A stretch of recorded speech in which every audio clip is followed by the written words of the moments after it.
नमस्कार दोस्तों, कैसे हैं आप सभी। मैं उम्मीद करता हूं आप सभी ठीक होंगे। मैं आपका अपना दोस्त संजीव सिंह आज फिर लेकर आए हैं अपनी कक्षा नंबर 38 क्लास नंबर 38। तो चलिए दोस्तों, समय ना बर्बाद करते हुए अपनी कक्षा का पहला प्रश्न देखिए। चलते हैं अपने पहले प्रश्न की ओर। प्रश्न संख्या 761, क्वेश्चन नंबर 761। ये क्या पूछ रहा है। The People's Republic of China was founded in 1949 following the dash revolution under the leadership of Mao. दोस्तों इसने पूछा है, बताइए चीन जो गणराज्य बना था 1949 में, चीन गणराज्य की स्थापना 1949 में माओ नामक वहां के जो नेता थे उन्होंने की थी। वो एक किस क्रांति के जरिए उन्होंने इसकी स्थापना की थी। आपके चार ऑप्शन, सोशलिस्ट, समाजवादी, डेमोक्रेटिक लोकतांत्रिक, फासीवादी या कम्युनिस्ट साम्यवादी। दोस्तों इस प्रश्न का सही उत्तर होगा ऑप्शन नंबर डी, साम्यवादी। माओ जो थे वहां के नेता लीडर, वे एक साम्यवादी नेता थे और साम्यवादी क्रांति के जरिए उन्होंने वहां पर पीपल रिपब्लिक ऑफ चाइना की स्थापना की। चलिए दोस्तों अगले प्रश्न की तरफ बढ़ते हैं। 762 क्या पूछा है। देखिए ये पूछता है, which of the following countries follows the first past the post electoral system. यह पूछ रहा है, बताइए निम्न में से कौन सा देश जो है the first past the post नामक जो आपकी निर्वाचन प्रणाली है उसे अपनाता है या उसे अपनाया है। किस देश ने अपनाया है। आपके चार option, Israel, Netherlands, United Kingdom या डेनमार्क। इस प्रश्न का सही उत्तर होगा option number C, United Kingdom यानी कि ब्रिटेन। ब्रिटेन में जो है इस प्रकार की प्रणाली है जिसमें आपके जिस व्यक्ति को सबसे अधिक मतदान मिलते हैं, वोट मिलते हैं, उस व्यक्ति को ही विजेता घोषित किया जाता है। अगले प्रश्न की तरफ बढ़ते हैं। प्रश्न संख्या 763 763 क्या पूछ रहा है।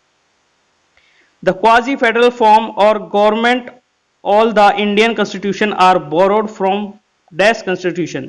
इसने पूछा है, बताइए जो एक क्वाजी फेडरल सिस्टम होता है, सरकार का अर्ध संघीय जो ढांचा होता है, वह किस देश से हमारे भारतीय संविधान में लिया गया। आपके चार option, Irish, United states, British या कनाडा।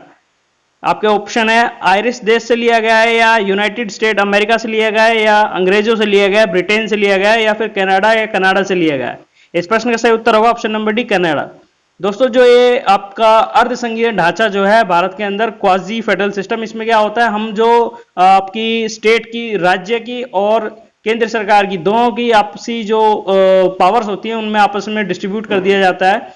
ठीक है, पावर ऑफ डिस्ट्रीब्यूशन जो के नाम से भी इसे जानते हैं। तो आपका ये कनाडा से हमने इसे बोरो किया है, कनाडा से हमने इस चीज को ली है। और यदि आपसे कनाडा के विषय में पूछा जाए, कनाडा की राजधानी तो वो है आपकी ओटावा। ठीक है, और आपकी करेंसी पूछी जाती है तो कैनेडियन डॉलर। और आपसे यदि और मैं थोड़ा सा इसमें ऐड कर देता हूँ, मॉन्ट्रियल प्रोटोकॉल जो हुआ था, ठीक है, मॉन्ट्रियल प्रोटोकॉल जो आपका मॉन्ट्रियल सिटी जो कनाडा के अंदर स्थित है। अगले प्रश्न की तरफ बढ़ते हैं। प्रश्न संख्या 764 764 क्या पूछ रहा है। Wavelength of infrared waves is smaller than. यह पूछ रहा है निम्न में से किससे जो हमारी इंफ्रारेड तरंगे जो होती हैं उनकी तरंग दैर्घ्य निम्न में से कौन सी तरंग दैर्घ्य से छोटी होती हैं। आपके चार ऑप्शन, एक्सरे, विजिबल रे, अल्ट्रावायलेट रे या रेडियो वेव्स। दोस्तों इस प्रश्न का सही उत्तर होगा option number D, radio waves. जो आपकी ये इंफ्रारेड वेव्स की तरंग दैर्घ्य होती हैं आपकी रेडियो तरंग से छोटी इसकी तरंग दैर्घ्य होती है। ठीक है, बाकी इन सबसे बड़ी होती है। अगले प्रश्न की तरफ बढ़ते हैं। प्रश्न संख्या 765 765 ये क्या पूछ रहा है। Which of the following is a sedimentary rock. यह पूछ रहा है, बताइए निम्न में से कौन सी अवसादी चट्टान का एग्जाम्पल है या उदाहरण है। आपके चार ऑप्शन, शेल, ग्रेनाइट, स्लेट या मार्बल। इस प्रश्न का सही उत्तर होगा ऑप्शन नंबर ए, शेल जो है आपकी अवसादी चट्टान का उदाहरण है, यानी कि सेडिमेंट्री रॉक का एग्जाम्पल है। जबकि आपके ग्रेनाइट के विषय में भी कई बार पूछ लेता है, बताइए ग्रेनाइट किस प्रकार की चट्टान का उदाहरण है, या which type of granite is the example of which type of rock. तो ये आपकी इग्नस अग्नेय चट्टान का उदाहरण है। जबकि आपका मार्बल के विषय में पूछ लेता है, बताइए संगमरमर, मार्बल बोले तो संगमरमर जिससे आपका ताजमहल बना है, बताइए ताजमहल मार्बल जो है किस प्रकार की चट्टान का उदाहरण है। तो ये जो आपकी ये है मेटामॉर्फिक यानी कि परावर्तित। अगले प्रश्न की तरफ बढ़ते हैं। प्रश्न संख्या 766 766 क्या पूछ रहा है। Who wrote the novel a passage to India. ये पासेज टू इंडिया उपन्यास नाम के लेखक कौन है। आपके चार option, Salman Rushdie, Edward Morgan Forster, ये option C Jonathan Swift, option D Daniel Defoe. इस प्रश्न का सही उत्तर होगा option number B, Edward Morgan Forster, जिन्हें आप ई एम फॉस्टर के नाम से भी जानते हैं। ठीक है, इन्होंने ही ये जो उपन्यास है अ पासेज टू इंडिया लिखा था, वर्ष 1924 का उपन्यास है ये, 1924 में ये पब्लिश हुआ था। अगले प्रश्न की तरफ बढ़ते हैं। प्रश्न संख्या 767 767 क्या पूछा है? Octopus belong to which animal phylum? यह पूछ रहा है, बताइए ऑक्टोपस जो होता है, अगर आपने देखा हो हिंदी में तो पता नहीं क्या कहते हैं, परंतु इसके 8 पैर होते हैं, ठीक है, 8 पैर होते हैं और सिर पे 2 आंखें होती हैं इसकी, कुछ इस प्रकार से ये इसकी 2 आंखें होती हैं और इसके ऐसे ऐसे 8 पैर होते हैं, ठीक है। तो ये पूछ रहा है, बताइए ये जो प्राणी है जल में रहता है, पानी में रहता है प्राणी, यह किस फाइलम से या किस जीव के संघ से संबंध रखता है? आपके 4 ऑप्शन, ऑर्थोपोडा, मोलस्का, एनेलिडा या पॉरीफेरा। इस प्रश्न में सही उत्तर होगा ऑप्शन नंबर बी, यह जो है मोलस्का नामक संघ से संबंधित है। इसके जो प्राणी जितने होते हैं ज्यादातर ये पानी में जलीय जीव की कैटेगरी है, जो कि मोलस्का है, जलीय जीव आते हैं इसके अंदर अधिकतर। अगले प्रश्न की तरफ बढ़ते हैं। प्रश्न संख्या 768 768 क्या पूछ रहा है? A 73 metre which of the following is the world's tallest rubble masonry minaret? इसने पूछा है विश्व में सबसे ऊंची 73 मीटर ऊंची, विश्व की सबसे ऊंची 73 मीटर ऊंची एक मीनार जो कि आपकी रोडी की चिनाई से बनी है। आपके 4 ऑप्शन है, वह कौन सी है? इसमें चौथा ऑप्शन दिख नहीं रहा आपको, ये लीजिए।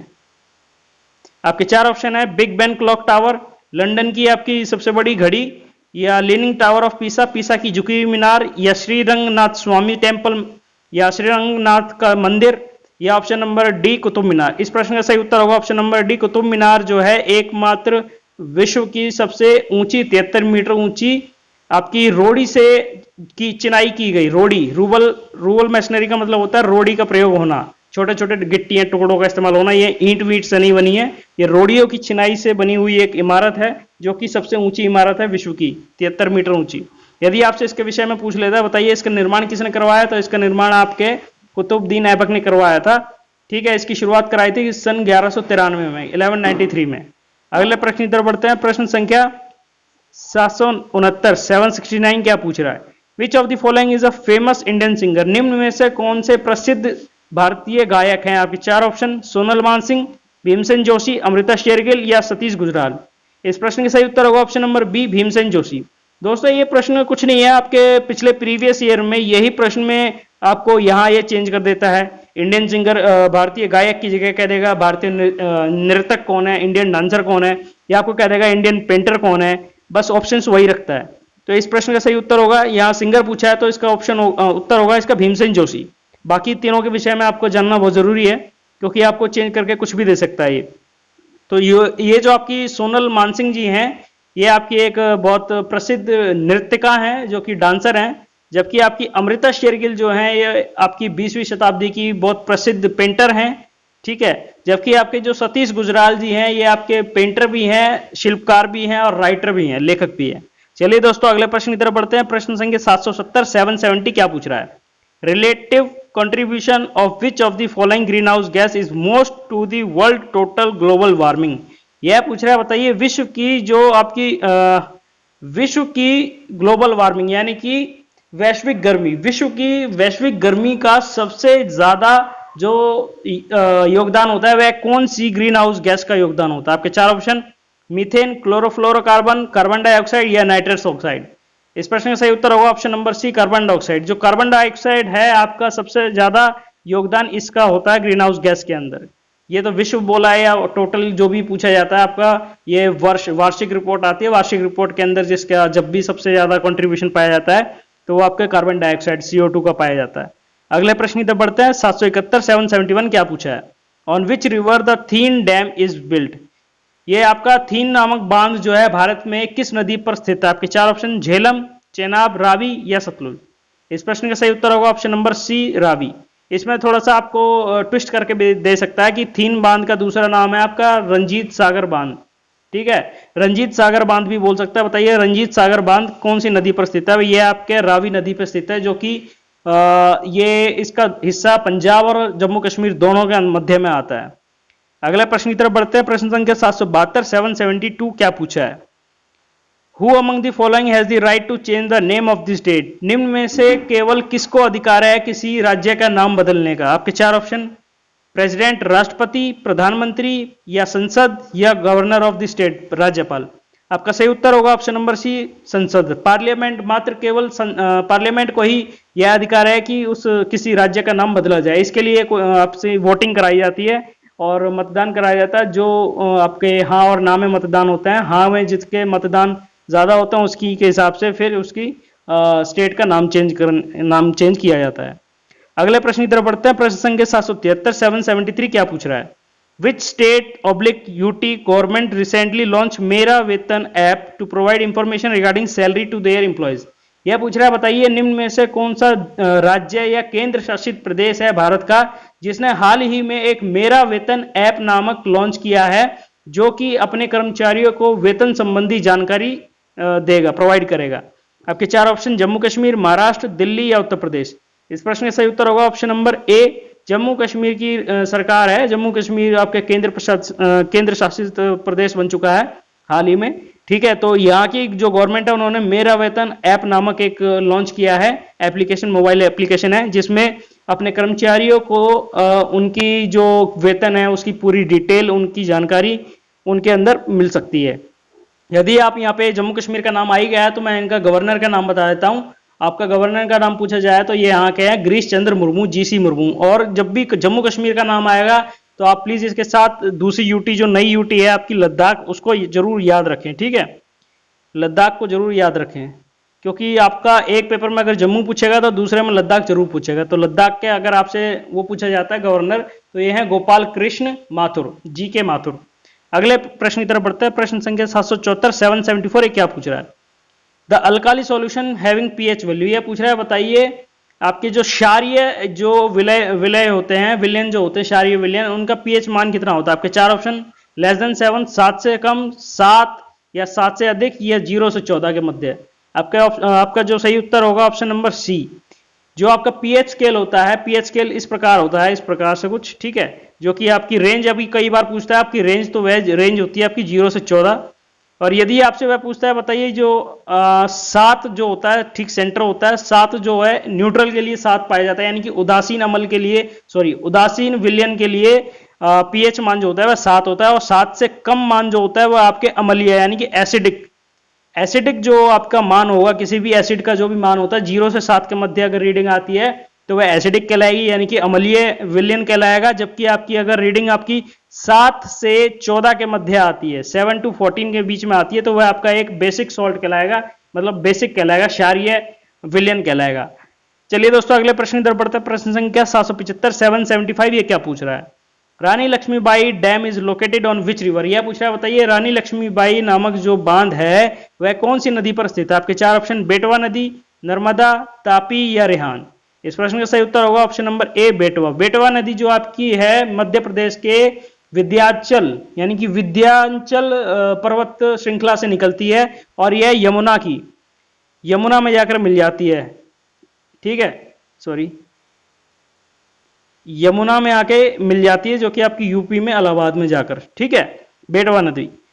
चलिए दोस्तों अगले प्रश्न की तरफ बढ़ते हैं। प्रश्न संख्या 776 776 क्या पूछ रहा है? Virtual global vaccine summit 2020 hosted by which country, है पूछ रहा है, बताइए हाल ही में जो वर्चुअल ग्लोबल वैक्सीन समिट हुई है 2020 की, वह किस देश के द्वारा मेजबानी की गई है उसकी, या किस देश में हुई है? आपके चार ऑप्शन, ए भारत, जर्मनी, यूनाइटेड किंगडम यानी कि आपका ब्रिटेन या इंग्लैंड कह सकते हैं, या चीन। इस प्रश्न का सही उत्तर होगा option number C, United Kingdom. दोस्तों हाल ही में यूनाइटेड किंगडम में जो है वर्ष 2020 की वर्चुअल ग्लोबल वैक्सीन समिट हुई है, सम्मेलन हुआ है। और यदि आपसे यहाँ यूनाइटेड किंगडम की राजधानी पूछी जाती है तो वह आपकी लंदन है। ठीक है, और आपसे करेंसी अगर पूछी जाती है, मुद्रा क्या है यहाँ की, तो आपकी पाउंड स्टर्लिन है। ठीक है, अगले प्रश्न की तरफ बढ़ते हैं दोस्तों। क्या पूछ रहा है? 777 777 777 इसने क्या पूछा है? Under the article 124 in Indian constitution the president of India can do the following, यह पूछ रहा है, बताइए भारतीय संविधान के अनुच्छेद नंबर 124 के तहत जो भारतीय राष्ट्रपति होते हैं वे क्या कर सकते हैं? आपके चार option, consult Supreme Court, Supreme Court से परामर्श ले सकते हैं, या option number B appointment of जज ऑफ सुप्रीम कोर्ट यानी कि सर्वोच्च न्यायालय के आपके जो जज होते हैं, न्यायाधीश होते हैं, उनकी नियुक्ति करते हैं, या आपके हाई कोर्ट उच्च न्यायालय के न्यायाधीशों की नियुक्ति करते हैं। आपका option number D, appointment of comptroller and auditor general, CAG जिसे कह सकते हैं। सीएजी होता है आपका महालेखा परीक्षक, भारत के महालेखा परीक्षक की आपकी नियुक्ति करते हैं। दोस्तों आर्टिकल नंबर अनुच्छेद 124 के तहत जो भारतीय राष्ट्रपति होते हैं वे आपके सर्वोच्च न्यायालय के न्यायाधीश की नियुक्ति करते हैं। इसका ऑप्शन नंबर बी आपका सही होगा।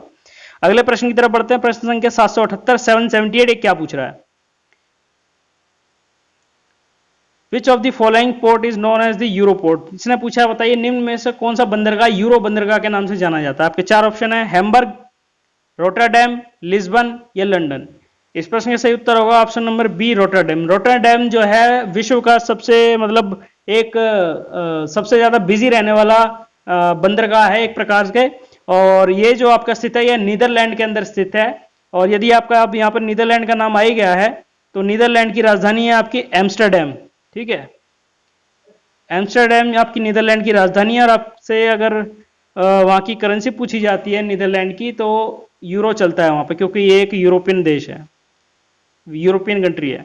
अगले प्रश्न की तरफ बढ़ते हैं। प्रश्न संख्या 789 779 क्या पूछ रहा है? Who won the World Food Prize 2020? यह पूछ रहा है बताइए विश्व खाद्य पुरस्कार वर्ष 2020 का किसने जीता है? आपके चार ऑप्शन, डॉक्टर रतनलाल, राजशेखरन, डार यासीन या अभिजीत बनर्जी। दोस्तों इस प्रश्न का सही उत्तर होगा option number A, doctor Ratanlal जो हैं भारतीय मूल के अमरीकी साइंटिस्ट हैं, अमरीकी वैज्ञानिक हैं, जिन्होंने हाल ही में विश्व खाद्य पुरस्कार 2020 जीता है, जो कि अमेरिका की सरकार देती है। ये क्या है, इन्होंने खोज की है हमारी जो मिट्टी होती है, सॉइल की फर्टिलिटी और उत्पादन क्षमता जो है, मिट्टी की उत्पादन क्षमता कैसे बढ़ाई जाए, उनके ऊपर इन्होंने काफी रिसर्च किया है इन डॉक्टर्स ने इन्होंने, तो इसीलिए इनको जो है विश्व खाद्य पुरस्कार मिला है, जिसके तहत इन्हें 2.5 लाख अमेरिकी डॉलर की पुरस्कार राशि दी गई है। चलिए दोस्तों आज के अंतिम प्रश्न की तरफ बढ़ते हैं। प्रश्न संख्या 780 780 क्या पूछा है इसने? Which of the following port is known as coffee port of India, coffee port of the world? यह पूछ रहा है बताइए कौन सा जो बंदरगाह है वह विश्व का कैवा पोर्ट कहलाता है? आपके चार ऑप्शन है, सेंट पाउलो, सेंटोस, ब्यूनोस एरिस या रियो डी जनेरियो। इस प्रश्न का सही उत्तर होगा option number B, Santos. Santos जो है आपका ये भी एक प्रकार का सबसे ज्यादा बिजिएस्ट पोर्ट है वर्ल्ड का, जो कि आपका ब्राजील में स्थित है और सेंट पाउलो नामक सिटी के अंदर यह स्थित है। ठीक है, सेंटोस, और इसे कैवा पोर्ट भी कहते हैं और विश्व का कॉफी बंदरगाह भी कहते हैं। सबसे ज्यादा कॉफी का इंपोर्ट एक्सपोर्ट यहीं से होता है। चलिए दोस्तों उम्मीद करता हूं आपको यह क्लास बहुत पसंद आई होगी। यदि आपको हमारी कक्षा बहुत पसंद आई है तो प्लीज इसे लाइक कीजिए, दोस्तों के साथ शेयर कीजिए और साथ में देखने वाले घंटे के बेल आइकन को दबाना ना भूलें। और यदि इस वीडियो को पहली बार हमारे चैनल के माध्यम से देख रहे हैं तो प्लीज हमारे चैनल को सब्सक्राइब कीजिए और घंटे के बेल आइकन को दबाना ना भूलें और ऊपर दिखने वाले ऑल नोटिफिकेशंस को ऑन करें, ताकि आपको इस प्रकार की डेली नोटिफिकेशंस मिलती रहें और आने वाले एग्जाम्स के अंदर आपकी एक भी क्लास मिस ना हो। थैंक यू दोस्तों, आप सभी लोगों का बहुत बहुत धन्यवाद। जय हिंद, जय भारत, वंदे मातरम।